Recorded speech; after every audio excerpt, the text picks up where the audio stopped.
Bonjour messieurs, dames. Aujourd'hui nous sommes situés sur une aire d'entraînement, de formation de moto. Nous sommes toujours avec une charmante dame, monitrice de l'auto-école Lac Gérard Armé. Je vous invite à vous présenter, s'il vous plaît, et vous nous dire comment que vous faites la formation de votre élève, si je peux me permettre de dire. C'est tout à fait ça. Bonjour, donc je me présente, je suis Pascal, monitrice à la Auto-École, donc monitrice depuis 2008 en auto et depuis 2015 en moto. Donc je forme les élèves au permis moto ainsi que les jeunes en BSR. Et puis je pourrais prétendre aussi à la formation de 125 que je ne pratique pas, je fais pratiquer à l'auto. La formation concernant le permis moto, pour tous ceux qui sont concernés par le permis moto, ils la connaissent plus ou moins. Il s'agit de faire 8 heures de plateau, c'est-à-dire de la technicité moto, pour pouvoir prétendre à l'examen du permis de conduire. Ça se passe en 2 étapes. 3 étapes, on va dire maintenant, puisque la première, on a déjà passé l'épreuve théorique de la moto, c'est-à-dire que les fiches ont été remplacées par le code moto. Une fois qu'ils sont titulaires du code moto, ils viennent ensuite se préparer donc, au plateau. Première partie de l'examen, qui se passe donc en 2 parties. Première partie, donc manipulation du véhicule sur un terrain fermé, donc avec une partie lente, une partie rapide concernant le freinage d'urgence et l'évitement. L'évitement, bien sûr, le plus utilisé dans les techniques de sauvegarde du moteur. Puis ensuite, une fois qu'ils ont obtenu le césar du plateau, qui n'est pas toujours évident à obtenir, psychologiquement, c'est quand même un passage, ils peuvent donc prétendre à l'épreuve suivante, qui est la circulation. Donc au bout de 12 heures de circulation, on peut présenter l'élève donc au permis de conduire.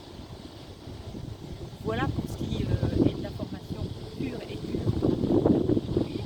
Maintenant, en auto-école, notre rôle n'est pas que celui du permis de conduire, mais de préparer nos élèves à la route. Ensuite, puisqu'on sait que l'accidentologie est quand même conséquente, puisqu'on a à peu près 600 morts par an sur le temps. On ne représente que 2% du trafic et 20% des accidents de la route. Des tuations, ce qui n'est pas énorme. Donc ma priorité, moi, n'est pas de les présenter à l'examen. D'abord, il faut qu'ils soient prêts pour l'examen, mais ensuite, il faut qu'ils soient prêts pour se présenter à l'épreuve de circulation, de façon à ce que j'ai des élèves qui soient longtemps sur la route le plus longtemps possible. Ceci concernant toutes les catégories d'âge. Vous faites aussi pour les petites motos, Oui. les Solex, Oui. pas les Solex, Oui, les scooters actuellement. les scooters. Bon, le Ouais. Solex c'était il y a Oui, 50 ans. ça roule encore les Solex. Hein. Ça roule encore. Ah, D'ailleurs, oui. dans la région, il y a un musée du Solex. Oui, oui, tout à fait. C'est une machine quand même mythique, le Solex. Donc oui, donc sans examen cette fois-ci, les jeunes à partir de 14 ans peuvent donc prétendre à circuler avec ce qu'on appelle donc du cyclomoteur, qui sont donc les scooters. On peut prétendre à circuler aussi avec une petite moto à vitesse 50 cm3, et bien sûr on peut circuler avec une petite voiturette sans permis de 50 cm3. Cette formation concerne les jeunes de 14 ans. On a une formation qui se situe de jours, c'est-à-dire d'une part faire de la théorie de la moto, accidentologie et code de la route. Et puis ensuite on leur fait faire la même chose que mon élève est en train de faire actuellement, c'est-à-dire une petite session sur plateau de 2 heures. Ça c'est pour la première journée. La deuxième journée, ensuite ils partent en circulation pendant 3 heures. Puis ensuite on rencontre les parents pour un rendez-vous pédagogique en leur expliquant les aléas de la circulation par rapport à l'âge de leurs enfants et les situations dans lesquelles ils pourraient être mis en danger.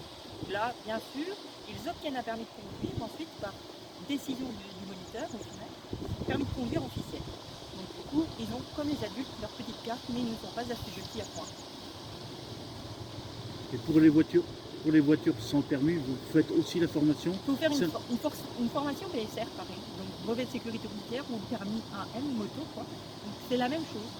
Et c'est à partir de quel âge? À partir de 14 ans également. D'accord. Vous allez nous expliquer en quelques mots la formation que vous donnez à votre élève? Oui. Donc actuellement, là, mon élève, si vous voulez, on peut se déplacer un petit peu vers lui. Mon élève est en formation depuis 4 heures, donc il attaque ses 6e heures là, puisque du coup on fait une formation en 2 heures à chaque fois sur le plateau. Donc là il a commencé à préparer son lent, c'est la partie hyper lente où il rentre à l'intérieur pour au moins 16 secondes. En dessous de ce temps, du coup, il n'aura qu'une note B, voire en 14 secondes, une note de C qui fait qu'il va falloir qu'il recommence de nouveau le parcours. Ils ont droit à 2 possibilités de passage le jour de l'examen. Si au bout des 2 possibilités, aucune n'a de portée s'y est fruit, bien sûr, ils sont ajournés, ils reviennent pour un second passage au plateau. Donc là, il est absolument dans le lent, on n'a encore pas travaillé du tout le rapide, on va commencer à le travailler aujourd'hui. Aujourd'hui, il va apprendre à freiner en urgence, et il va aussi apprendre à éviter l'ouverture de portière, par exemple. Donc c'est ce qu'on appelle la technique d'évitement. Technique d'évitement qui pourra bien évidemment servir également dans les virages, puisque c'est la technique du braquage inversé qu'on utilisera dans nos virages. Voilà. On vous laisse, on va filmer, on vous laisse... Un petit peu travailler avec mon élève. Voilà, on vous remercie. C'est moi qui vous remercie. On vous souhaite un bon après-midi. Il est quand même à signaler que l'auto-école de M. Miclot fait des campagnes de prévention avec, avec la commune des Hauts-de-Vosges et la ville de Gérard. Merci. On vous remercie, on vous filme, on vous regarde et puis on vous souhaite un bon week-end de la rencontre. Merci. Bon après-midi. À vous aussi, au revoir.